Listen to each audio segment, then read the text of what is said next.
श्री कृष्णा जी के सर्वश्रेष्ठ वचन।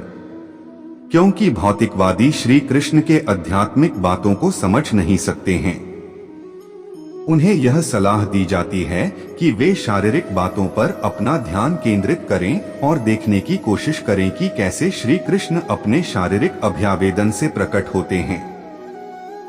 आदमी मनुष्य के लिए मन बंधन का कारण है और मन मुक्ति का कारण भी है। मन वस्तुओं की भावना में लीन रहे तो बंधन का कारण है, और अगर मन वस्तुओं की भावना से अलग रहे तो वह मुक्ति का कारण है। ऐसा कोई समय नहीं था जब मेरा अस्तित्व ना हो, ना तुम, ना ही इनमें से कोई राजा, और ऐसा ना ही कोई भविष्य है जहां हमें कोई रोक सके। हमारी गलती अंतिम वास्तविकता के लिए यह ले जा रहा है। जैसे सपने देखने वाला यह सोचता है कि उसके सपने के अलावा और कुछ भी सत्य नहीं है। हम कभी वास्तव में दुनिया की मुठभेड़ में घुसते, हम बस अनुभव करते हैं अपने तंत्रिता तंत्र को। अपनी इच्छा शक्ति के माध्यम से अपने आप को नई आकृति प्रदान करें। कभी भी स्वयं को अपन आत्म इच्छा से अपमानित न करें। इच्छा एकमात्र मित्र दोस्त होता है स्वयं का, और इच्छा ही एकमात्र शत्रु है स्वयं का। देवत्व का परम व्यक्तित्व कहता है, यह सिर्फ वासना ही है।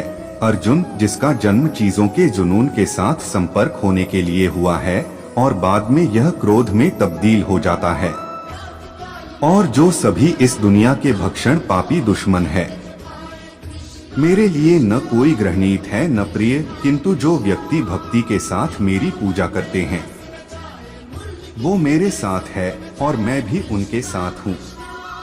वह जो सभी इच्छाएं त्याग देता है और मैं और मेरे की लालसा और भावना से मुक्त हो जाता है, उसे शांति प्राप्त होती है।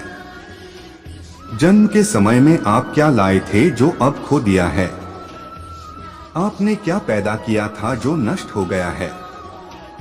जब आप पैदा हुए थे तब आप कुछ भी साथ नहीं लाए थे। आपके पास जो कुछ भी है आपको इस धरती पर भगवान से ही प्राप्त हुआ है। आप इस धरती पर जो भी दोगे तुम भगवान को ही दोगे। हर कोई खाली हाथ इस दुनिया में आया था और खाली हाथ ही उसी रास्ते पर चलना होगा। सब कुछ केवल भगवान के अंतर्गत आता है।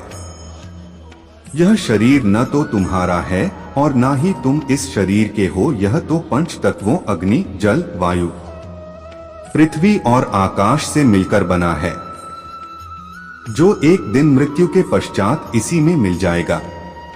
परंतु यह आत्मा अजर अमर है। फिर तुम क्या हो जो खुद के लिए इतना घमंड करते हो? जिस व्यक्ति का जैसा स्वभाव होता है ठीक वैसा ही उसका विश्वास भी होता है।